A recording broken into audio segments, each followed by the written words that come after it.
J'aime me faire maltraiter au cinéma. J'aime pas Sens Critique, hein. Je vais pas trop les voir. Et quand tes couilles elles pendent, c'est pas très bon pour la santé, tu vois. Faut maintenir le tout. On a eu des problèmes au début, lui et moi. Et maintenant on se kiffe tous les deux. C'est de l'amour, quoi. Il est nul. Il fait pitié. Il est juste lamentable. On est entre couilles.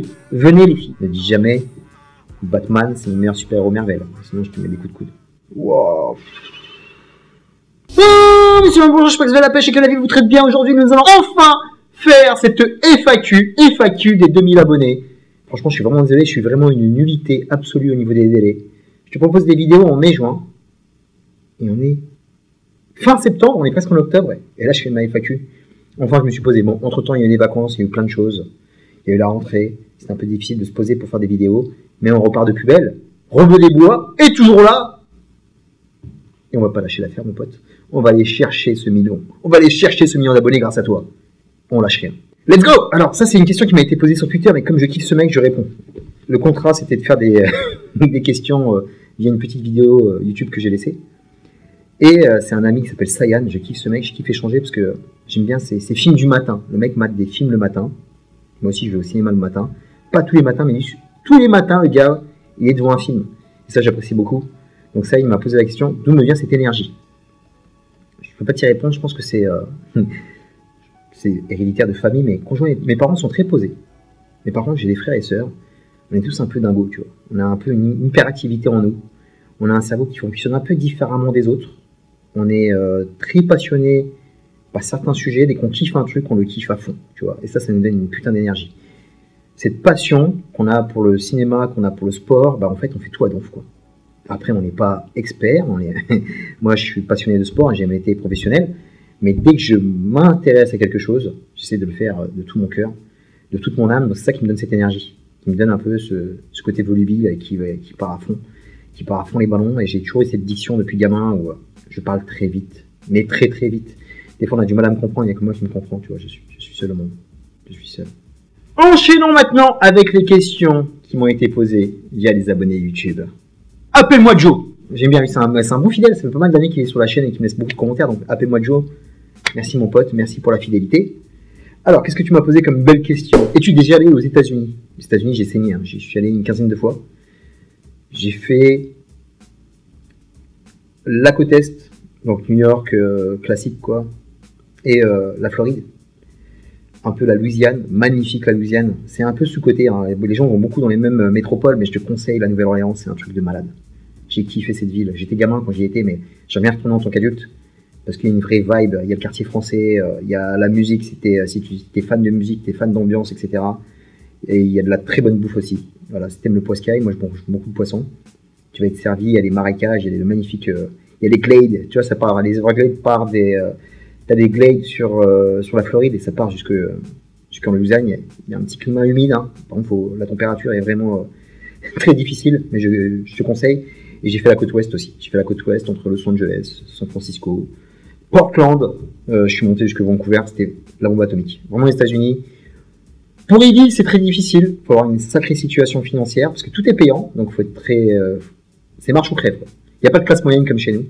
C'est très difficile d'y vivre. Mais par contre, pour les vacances, c'est top. Entre grandes villes, paysages naturels, des super ambiances, des plages magnifiques, des canyons, des parcs naturels qui sont trop beaux, quoi. Je te conseille à fond. Je te conseille à fond, mon gars, si t'as pas été. Va saigner les States. En plus, on peut y retourner, là. Il n'y a plus le pass vaccinal, je sais plus quoi, là. C'est freedom, mon pote, pour l'instant. Je sais pas ce qu'ils vont nous inventer dans le futur, mais en tout cas, très beau pays. Et pareil, il faut passer la douane. Parce que la douane, il casse les burnes. Une fois que tu as passé la douane, franchement, tu rencontres de belles personnes. Il y a un peu de tout, tu vois. Faut se méfier des stéréotypes, du genre, ils n'ont pas de culture et tout, parce qu'il y a une grande culture là-bas de beaucoup de personnes intéressantes. J'ai rencontré des super potes, des super artistes. Donc voilà, une quinzaine de fois au States, et je te conseille, Joe. Et tu m'as enchaîné en plus, hein, t'as été gourmand. Hein. Tu m'as pas posé qu'une seule question, monsieur. As-tu déjà fait de la figuration au cinéma? J'ai été figuration de type B. Type B, genre, c'était une qualification. Et j'ai été pris parce que je suis danseur, et j'ai été pris dans le film Le Défi. Le Défi de Biancali.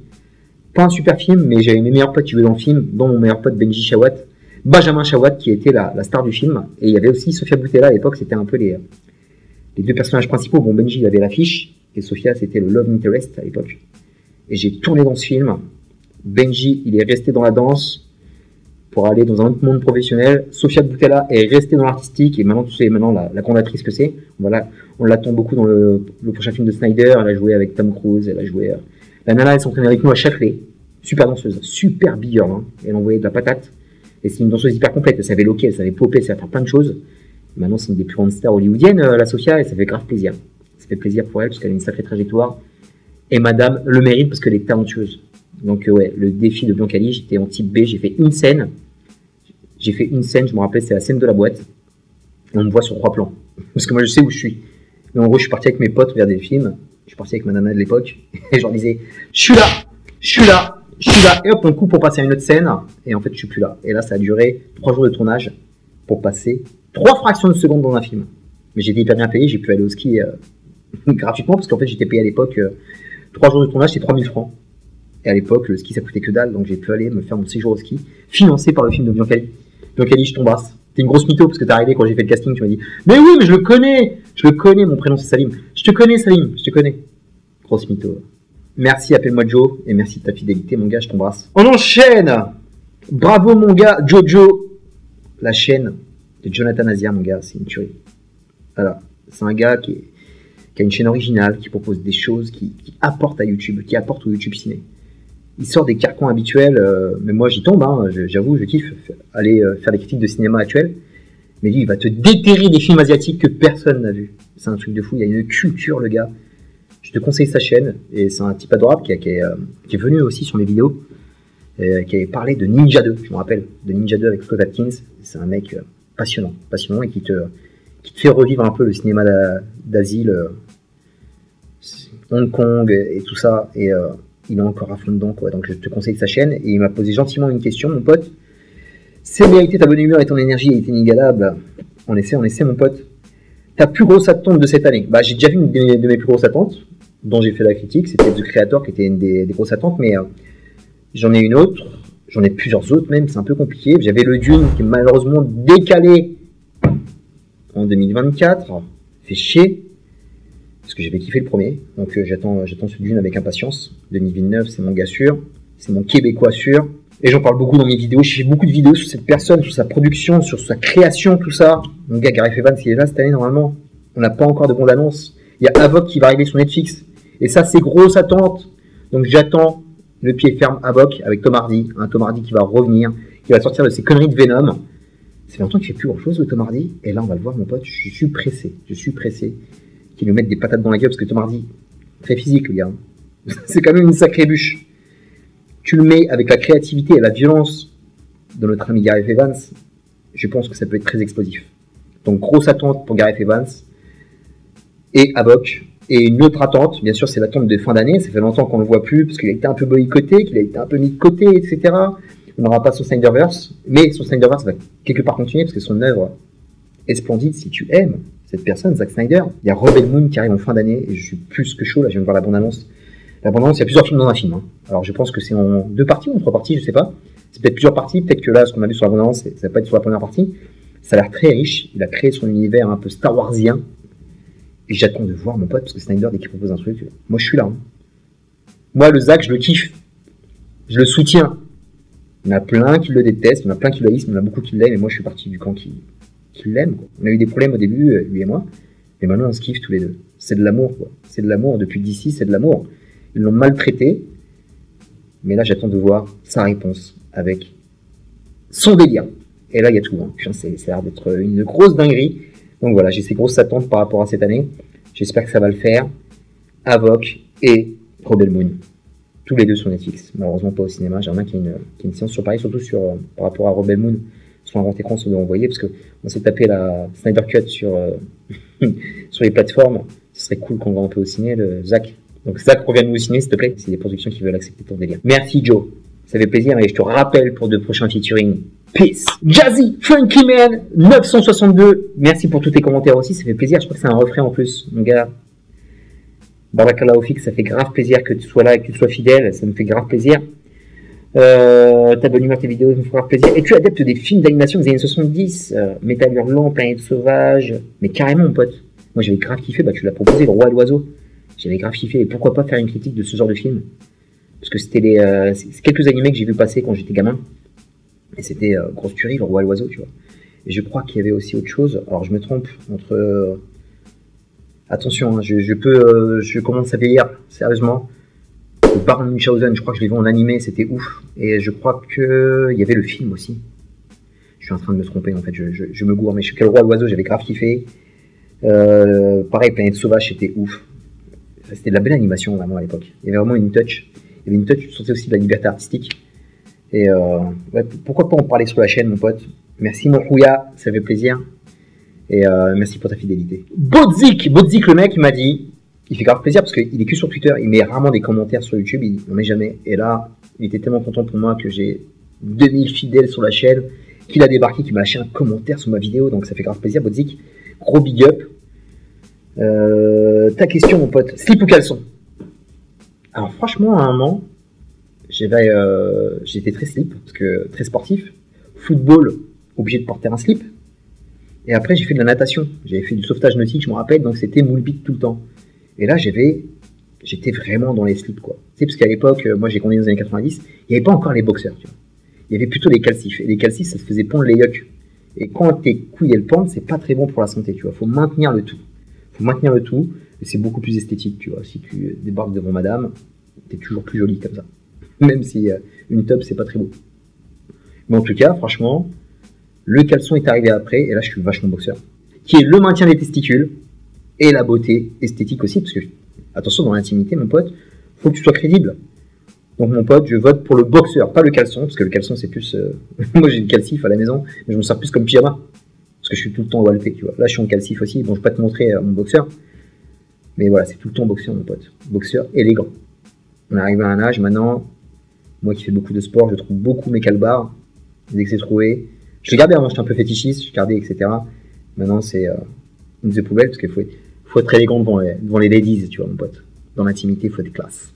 Et deuxième question, t'as gratté ta deuxième question aussi, monsieur. Quel est ton héros préféré et pourquoi Batman? Alors, c'est pas Batman. Batman, j'ai un grand respect pour lui parce que Batman, il en impose, tu vois. Batman, c'est une douane par laquelle tu es obligé de passer quand tu es fan de comics. Tu es obligé de passer par Batman. À un moment, tu vas le croiser, le bestiau. Il est là, le Batman, donc tu le kiffes, tu le respectes. C'est un peu une sorte de grand pop, tu vois. C'est un mec qui plane au-dessus de la pop culture, qui plane au-dessus des comics. Et qui plane au cinéma, le Batman, donc t'es obligé de passer, j'ai un immense respect pour lui, mais c'est pas mon favori, tu vois. Je suis vraiment désolé, mais franchement, big up pour toute sa carrière. Il en impose le batou, et on le kiffe, on sera toujours là pour ses films, on sera toujours là pour ses comics, même si on a beaucoup trop de comics, bordel. Tu vois, franchement, d'ici, il se casse pas les couilles, il propose un maximum de Batman, un maximum de Bat-Family, et moi j'y vais plus. J'y vais sur les one-shots, mais je peux plus suivre, quoi. Rambi, il a fait Batman, là, je peux pas suivre, c'est pas possible. Il faut un budget monstrueux. Donc je m'arrête là, mais en tout cas, dès qu'il y a des one-shots qui sont plutôt sympas, j'y vais. Et en général, je suis assez gâté. Là, je suis en train de finir Tom King. Tom King, il était en rebirth depuis 2016, je crois. J'ai pas encore fini. Je prends mon temps, mais je suis en train de finir le Batman de Tom King, et je pense que c'est le dernier run que je vais faire. Et après, ce sera que des sagas solo ou des éditions complètes. S'il y a des omnibus Batman, je choperai, mais sinon... pas assez de blé, mon pote. Merci pour ta question, Bodzik. Un grand fidèle aussi, je kiffe sa chaîne. Les comics de Fred, je kiffe ce mec, je kiffe ce visage. Il est beau gosse. C'est un mec qui a une magnifique boule à zéro. Ses vidéos sont très chouettes. Et les comics de Fred, ça fait plaisir. Il est venu me poser une question. Quel regard portes-tu sur le cinéma français? Bah franchement, le cinéma français, ça a été une grande remontada quand j'ai ouvert ma chaîne. Et j'ai eu de la chance en plus, comme ça m'a ouvert mes horizons. J'avais franchement du mal début des années 2000 sur ce qu'il proposait. J'avais franchement, j'étais un peu réticent. Je faisais un peu la gueule, parce que ma redevance TV finançait le cinéma français, mais c'était pas à la hauteur de ce que je voulais voir. Et là, depuis maintenant, presque 7-8 ans, je suis vraiment en kiff. Le cinéma français fait partie complètement de mon paysage. Et maintenant, c'est vachement équilibré. Avant, j'étais beaucoup dans les films américains, internationaux, production internationale et tout. Films de la diversité, je vais voir toutes sortes de cinéma, et j'allais voir très peu de cinéma français. Parce qu'entre les comédies, les adultes, on est Monsard et tout. Mais là, il y a un de ces renouvellements, mon gars, c'est un truc de fou. Moi, je suis en plein kiff. Hein. Il y a plein de productions qui sont magnifiques. Hein. Il y a plein de productions qui sont magnifiques. Et il y a du cinéma de genre, il y a de la très bonne comédie. Il y a de la très bonne comédie dont j'ai fait la critique. Par exemple, j'ai fait la critique du discours il y a quelques années sur ma chaîne. Il y a plein de belles choses. Et il y a vraiment un panel qui est en train de s'ouvrir. J'ai vu des films magnifiques encore cette année. Bon, dernièrement, j'ai vu Acide, c'était pas génial. Mais le Gondry, était un peu paresseux le Gondry, mais j'ai quand même apprécié le Gondry, le dernier Gondry qui est sorti, qui était, je ne me rappelle plus du titre, mais c'était avec Pierre Ninet qui était plutôt sympa, qui était plutôt sympathique. Et L'Anatomie d'une chute, très bien par rapport à la Palme d'Or. Après, la Palme d'Or, je m'en fous, moi. Moi, je veux voir la qualité du film. Je m'en fous s'il mérite sa palme, il mérite pas sa palme. C'est un titre qui est tellement politique qu'on en a rien à foutre, mais L'Anatomie d'une chute était très bien. Et c'était le film qui m'a mis super bien, qui était une grosse claque de cette année 2023. Par exemple, c'est Je serai dans tous vos regards. Je serai tout le temps dans vos regards, je m'en rappelle plus du titre. Avec Alexandra Artoutopoulos, avec Gilles Lelouch, avec Laïla Bekti. Un beau film sur la justice. Attention, je sais pas si je le dis bien. Restauratrice ou je sais plus quoi. En tout cas, c'est un sujet que je ne connaissais point. Et c'était splendide. Gros film de cette année. Et on a encore plein là. Il y a le film avec Romain Duris. Le règne animal que je vais aller voir. Il y a encore plein de films français que je vais voir. Je crois que je vais voir pratiquement 1 ou 2 films français dans la semaine maintenant. Et ça, c'est bon ça. Ça fait plaisir que le cinéma de mon pays brille avec tous les genres. Avec du film d'action avec Farang par exemple. Un vrai film français. Bon, ça se passe en Thaïlande, mais c'est un film français avec un acteur français en principal. Avec Xavier Gans qui fait le film. Ça fait zizir mon pote. Donc j'ai vraiment une très bonne image du cinéma français en ce moment. Pourvu que ça continue, qu'il nous propose des belles prods et vraiment il y a tout à faire quoi. Tout à faire, tout est là pour kiffer. Merci mon Fredo. Un autre gars, un vrai fidèle. C'est la meilleure chaîne qui traite des séries télé. All time, c'est le GOAT. Le GOAT, on peut le dire. Franchement, c'est génial ce qu'il fait. Le mec, c'est une encyclopédie humaine. Je pense que... En plus, le doc, il est plus jeune que moi, quoi. Le doc me tabasse en qualité vidéo et me tabasse en connaissance série télé. Je pensais que j'étais chaud, moi. Hein. Et quand je vois sa chaîne, je me retrouve enfant, quoi. C'est mon maître, tu vois. J'écoute, je suis l'élève, je suis en train de l'écouter, quoi. Le mec tabasse. Donc, franchement, je connais pas le binge. Va mater sa chaîne tout de suite. Parce que c'est de la grosse-tuerie. C'est de la grosse-tuerie, il va t'apprendre plein de choses. Il a plusieurs formats différents. Les coulisses de l'enfer. Franchement, tu vas apprendre trop de choses, mon gars. Tu vas être trop chaud. Tu arrives en soirée, tu vas citer les vidéos du binge, mon pote, tu vas briller. Tu vas briller tellement c'est classe. Donc, il me pose quoi comme question, le cher binge docteur, mon doc, il me pose quoi comme question? As-tu prévu des vidéos sur Bruce Lee? Ces grands films des années 60-70. Ouais, il faudrait que j'en parle du Bruce. J'ai kiffé toute sa filmographie qui est courte malheureusement, mais il a beaucoup apporté. Il apporte encore avec toi-même tu sais, avec la série Warrior. Le mec, son aura, sa légende vit encore à travers ses œuvres et vit encore dans notre futur, j'espère, parce qu'il a beaucoup apporté le Bruce à travers la saga Ip Man par exemple. Et j'aimerais beaucoup faire la critique d'un de mes films préférés de Bruce Lee, qui est La Fureur du Dragon. La Fureur du Dragon, je l'ai saigné une centaine de fois. Je le connais par cœur et j'ai vu la version, ça passait sur la 5 à l'époque. René Château vidéo, ça passait sur la 5.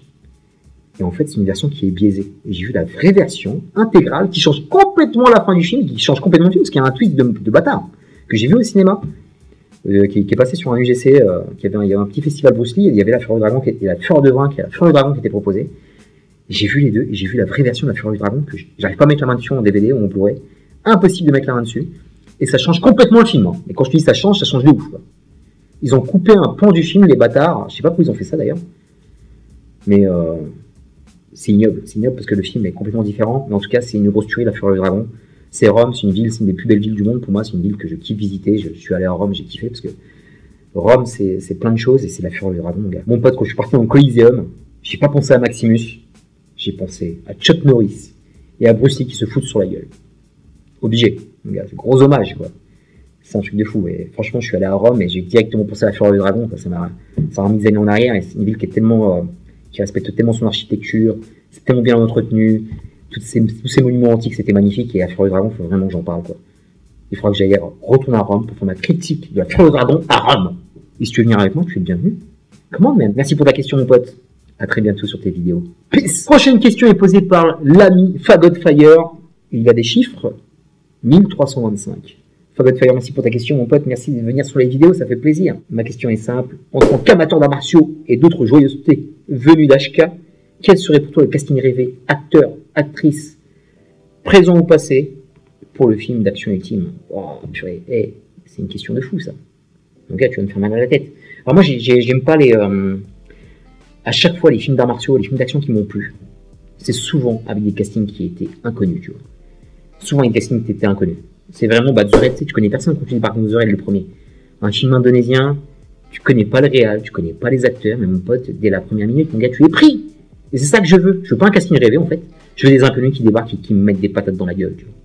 Je veux avoir cette sensation de me faire tabasser par des gens que je ne connais pas.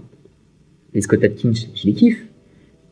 Aiko Uez, maintenant, Jota Slim et tout, je les vois. C'est des personnages qui sont familiers pour moi. C'est limite des frères. Je les vois tellement, j'ai vu tellement leurs films, je les suis partout. Donc j'ai pas envie de les voir ensemble. J'ai pas envie de voir un truc, une sorte de John Wick, comme John Wick 4, c'était vraiment un best-of d'action avec une invité Donnie Yen, une invité de Scott Adkins. C'est pas ça que je veux voir. Franchement, moi, le casting rêvé, je pense que c'est des inconnus. Hommes et femmes, parce que je kiffe voir les femmes se battre. Tu vois, trouver la nouvelle Michelle Yeoh, la nouvelle Cynthia. Je veux ce genre de choses. Maintenant, en 2023. Et ça sera un casting rêvé avec un réel inconnu, tu vois. Le nouveau Gareth Evans qui va réinventer un petit peu la roue, qui va s'inspirer de ce qui s'est fait ailleurs et qui va nous donner une autre énergie, quoi. Et c'est ça que je veux, tu vois. Pareil, quand j'ai vu Bang Bak la première fois, je suis pas fan de Bang Bak, mais en tout cas, je connais l'originalité, ça ramenait beaucoup de choses au cinéma d'action. Quand je vois Bang Bak, c'est un truc comme ça que je veux, tu vois. Je veux débarquer dans un truc qui m'est inconnu. Une terre inconnue d'action. Et là, il est là le casting rêvé, mon pote. Il est là l'ultime film d'action qui va réinventer maintenant les 10 prochaines années. 2011, c'était The Raid. On arrive en 2023, il y a une bonne dizaine d'années où on s'est inspiré de The Raid jusque John Wick. Maintenant, une nouvelle génération qui arrive, j'espère, avec des nouveaux faiseurs, des nouvelles façons de faire de la cascade.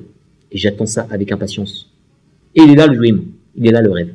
Merci pour ta question, mon pote, c'était cool. Continuons, mon pote, continuons, c'est le kiff, ces questions, c'est le kiff. Je suis Thanos. Est-ce que je suis Thanos? Est-ce que tu es fan de Infinity War? C'était bien Infinity War. Est-ce que tu es fan de Endgame? Est-ce que tu es fan du traitement de Thanos dans Endgame? C'est moi qui te pose la question, là. Bon, bref, on va pas parler du MCU, c'est pas grave. Enchaînons, mon pote. Alors, quel est le premier film qui t'a mis une claque? La première claque. Franchement, alors j'en ai deux. C'était une claque parce que je l'ai vu sur mon petit écran à l'époque. Il passait les bandes annonces dans les journaux télévisés. L'histoire sans fin, c'était quand même assez ouf. Mais vraiment, la claque cinématographique où je suis parti dans la salle, où pareil, moi j'aime me faire maltraiter au cinéma. Moi. J'aime qu'un film me mette dans mes retranchements. Je m'y attends pas, je sais pas ce que je veux voir. Et la toute première que j'ai vue, j'en ai parlé en vidéo. C'est Jack Burton dans les Griffes du Mandarin, mon pote. Dès que j'ai vu ça au cinéma, j'étais gamin. Je l'ai vu en VO sous-titré, je savais à peine lire, je lisais. C'est pas grave la lecture, en fait, c'est ce qui se passe à l'écran. C'est à l'image, mon pote. Et John Carpenter, il te tabasse, quoi, tu vois. Il a fait voler des personnes bien avant Matrix. Après, moi, je connaissais pas les fêlés d'Hong Kong. Je connaissais pas Tsuark et toute la bande. Moi, je découvre John Carpenter et et pareil, ce genre de réalisateur t'emmène sur les anciens. C'est bien parce qu'en fait, c'est une porte ouverte au cinéma, John Carpenter. Et ça a mis une telle clacasse qu'après, quand je découvre Zoo et tous les autres films derrière, bah, c'est le gros kiff. Je dis, ah, ça vient de là, quoi. Et là, je suis en plein kiff. Et lui, en fait, il m'a ouvert au cinéma asiatique, quoi. Grâce à l'ami John, grâce à Big John. Et ça, c'est la première grosse clacasse que j'ai vue au cinéma. Le premier comics que j'ai lu, dans mes souvenirs, je lisais beaucoup de Strange, hein, je lisais pas. Hein. Moi, je voulais voir les pages, je voulais voir Spider-Man se taper, voler de building en building. Wolverine mettre des gros coups de griffe dans la gueule de tout le monde. Moi, c'était mon kiff, ça. Je lisais pas vraiment. Et le premier vraiment que j'ai commencé à lire, c'était, je l'ai toujours d'ailleurs, dans ma collection, mais bon, ma collection est éparpillée entre mes déménagements. Je sais plus où est ce comics. Comics que j'avais en Cémic, je crois. Je sais plus, bref, il est complètement éclaté, mais je l'ai gardé parce que c'est un vestige, ce comics. C'était les Titans contre les X-Men. Avec Darkseid dedans et tout. Protif, quoi. Ça, c'est un truc que j'ai lu. Parce qu'en fait, on n'avait pas mis. Tu sais, à l'époque, on n'avait pas une grosse collection de comics. Donc, le peu de comics que tu avais, tu n'arrêtais pas de les relire. Donc, il y avait dedans, il y avait Titans contre les X-Men. Il y avait du Conan. Je me rappelle, j'avais un comics aussi, Hercule, que je kiffais. Le comics Hercule est terrible, hein. Je sais pas ce qu'ils vont en faire aussi dans Thor, mais ça fait peur. Mais en tout cas, Hercule, c'était ouf. Très moderne. Mythologie moderne et tout. Façon Stanley, c'était vraiment très bien. Je sais pas qui, je me rappelle plus qui écrivait ça, mais c'était de la bombe. Et t'avais dedans aussi, je me rappelle, j'avais un comic, c'était Super Boxer aussi, c'était dans mes premiers comics. Mais vraiment, le premier que j'ai lu où j'en ai souvenir, Titan versus X-Men, c'était ouf. Voilà, c'était, à l'époque, je savais pas du tout, moi, que c'était DC, Marvel, c'était que des super-héros, je pensais que c'était le même univers. Moi, je pensais que Batman, Superman faisaient partie de l'univers des X-Men et Spider-Man. Je faisais aucune différence, quoi. Et j'ai compris plus tard, quoi. Ne pas faire de la bavure, les gars. Attention. Ne dis jamais Batman, c'est mon meilleur super-héros Marvel. Sinon, je te mets des coups de coude. Ton film d'animation préféré, c'est très difficile aussi, mon pote. C'est très difficile, film d'animation. Mon film d'animation préféré. Hein. Wow.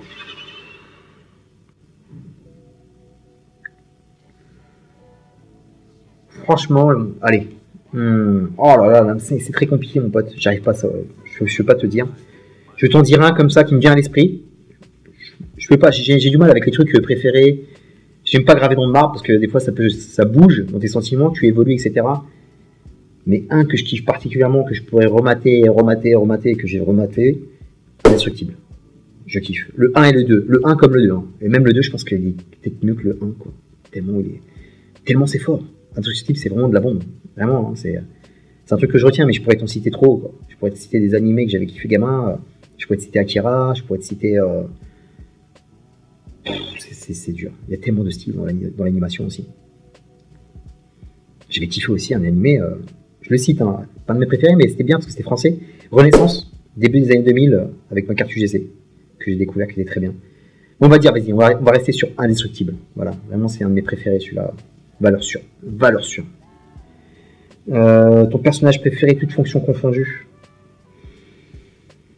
Oh là là là là là, ça c'est chaud aussi, ça. Allez, on va dire le Snake Plissken, on est obligé d'en parler, quoi. Je pense que c'est un de mes préférés, lui.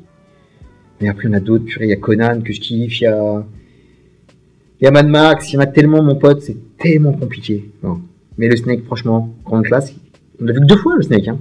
Après, c'est un personnage qui a été repris, repompé, très mal d'ailleurs. Mais il a été repris. Mais le Snake tabasse. Le Snake tabasse, pareil, j'en ai en jeu vidéo, je kiffe les personnages de GTA, je kiffe Max Payne en jeu vidéo, tu vois, plus qu'on filme. Hein, Mark Wahlberg, il y en a tellement, c'est très compliqué en fait, c'est très compliqué à classer. Pareil, les personnages d'animé, GTO, Kenshiro, Mark Landers, Iki dans Senseiya, c'est compliqué. Bon, on va mettre le Snake tout en haut, d'accord? Comme ça, pas gravement de marbre, mais Snake compte énormément dans ma vie. Je suis Thanos, merci pour tes questions, ça fait plaisir. Félicitations, verrons-nous un jour ta collègue de film? Bah, ça va être compliqué, mon gars. Je suis un peu sans domicile fixe. Je passe de canapé en canapé, de sous-location en sous-location en ce moment. Et ma collection de DVD Blu-ray, elle est éparpillée dans plusieurs endroits différents, chez mes remparts, chez les potes. J'en ai tellement que c'est un peu compliqué, donc on va croiser les doigts, on va faire des doigts, mon pote. Je sais pas si t'es croyant, Maxime Le. Fais une petite prière pour moi, va brûler un cierge pour que je trouve un appart et pour que je puisse mettre en beauté, en exergue, en relief cette magnifique collection de Blu-ray qui raconte un peu mon histoire avec le support, parce que moi j'aime le support, mon pote. Je m'en fous des plateformes, mais ils sont tous sur les plateformes, je m'en fous. Moi je kiffe voir mes jaquettes, je kiffe prendre mes Blu-ray dans les mains, j'ai encore des VHS d'ailleurs. Ça fait partie de ma vie, mon gars, et ça restera comme ça ad vitam aeternam. Donc j'espère un jour te les montrer, mon gars. Me faire une vidéo là-dessus et te montrer mes films que je kiffe, mes films préférés, mes films honteux. J'ai tellement de films et te faire découvrir ça. Merci pour ta question, mon pote. Anto. Je kiffe ce gars. Super Anto, super culture comics et on a pas mal d'avis en commun, dont un. Et en plus, je crois que tu m'as posé une question là-dessus. Quel est ton souvenir le plus douloureux? Thor Ragnarok ou Homecoming? Franchement,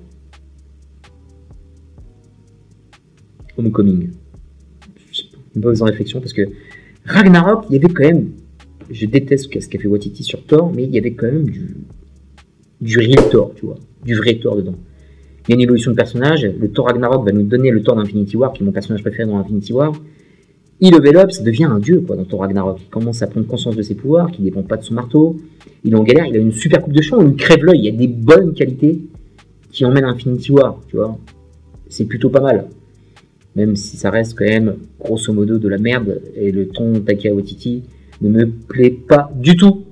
C'est pas le Thor que je veux voir, mais en tout cas, par rapport à ces petits éléments, c'est un gage de qualité. Par contre, le Homecoming, pour moi, c'est la fin de Spider-Man. Spider-Man, il a été tabassé avec tous ces reboots, de passer de plusieurs personnages, mais en tout cas, que ce soit Sam Raimi, c'est le GOAT, c'était le mec qui était au-dessus, c'est mon meilleur Spider-Man all-time, parce que j'ai découvert au cinéma. Pour moi, je passe de la BD à ce film, c'était un truc de fou.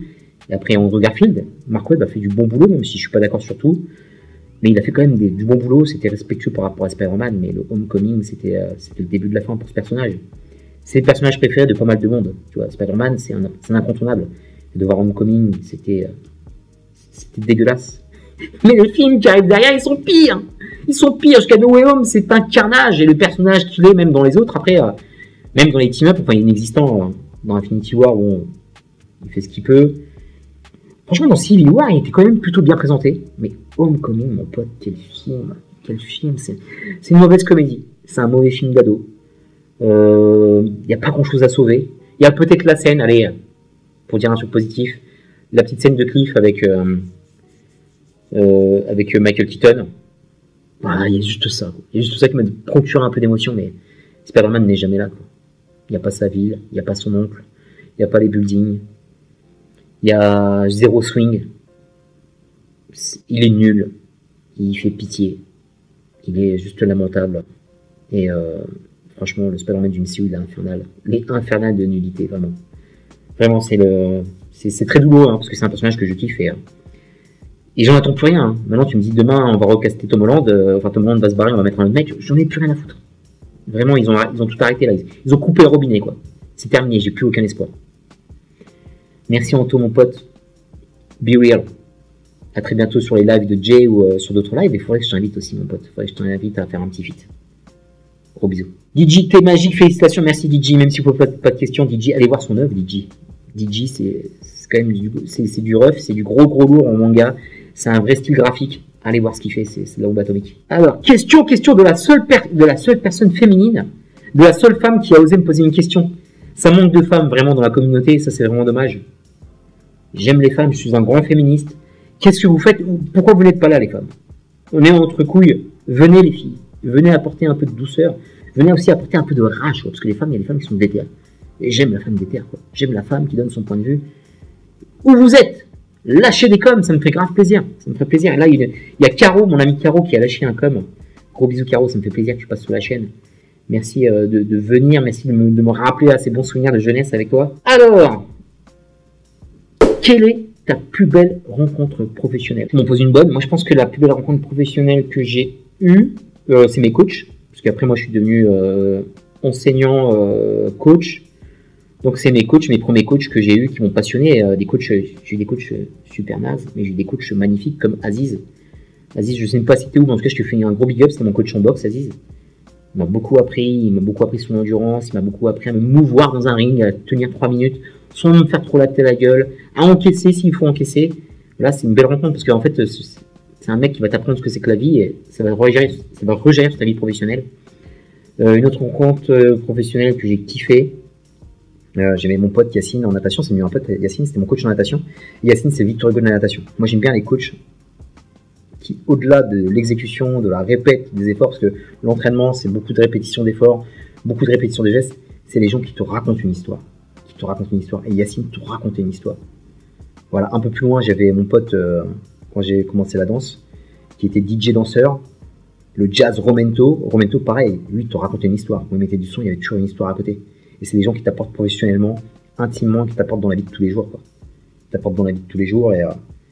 Et j'ai eu d'autres collègues aussi, parce que j'ai eu la chance, parce que c'est vraiment une chance, j'ai bossé j'ai bossé en IME avec un public handicapé, donc il y avait des déficients de toutes sortes, il y avait des trisomiques, il y avait des psychotiques, beaucoup d'enfants en difficulté, beaucoup d'enfants qui font intégrer dans notre société. On a vraiment du mal en France, on est très très en retard là-dessus. En tout cas, ça m'a fait du bien de bosser en IME, que ce soit en coaching de sport, j'étais prof de sport là-bas et je donnais aussi des cours de danse. Et c'était magnifique, c'était des belles rencontres humaines. Et j'avais des sacrés collègues, quoi. Beaucoup de collègues. J'avais ma collègue Florence qui était psychomotricienne, super collègue qui m'a beaucoup apporté au niveau pédagogique, qui m'a beaucoup apporté sur la nourriture bio. Tu vois, grâce à elle, c'est elle qui m'a fait découvrir le bio à l'époque. Le bio qui était pas démocratisé et très cher. Elle m'a fait découvrir des petites boutiques sur Paris qui étaient super sympas. Et tellement de bonnes collègues. Il y avait Maud à qui je big up, Hayat. Des collègues qui s'occupaient d'enfants, de jeunes, d'adolescents en difficulté, parce qu'on a eu aussi des jeunes délinquants. Et au-delà du salaire, elles ont le cœur sur la main, quoi. Tu sens qu'il n'y a pas qu'un métier, il n'y a pas qu'un salaire à avoir à la fin du mois, il y a vraiment quelque chose qui va au-delà. Et ces personnes, en la gardant travaillé, m'ont beaucoup apporté, beaucoup de patience,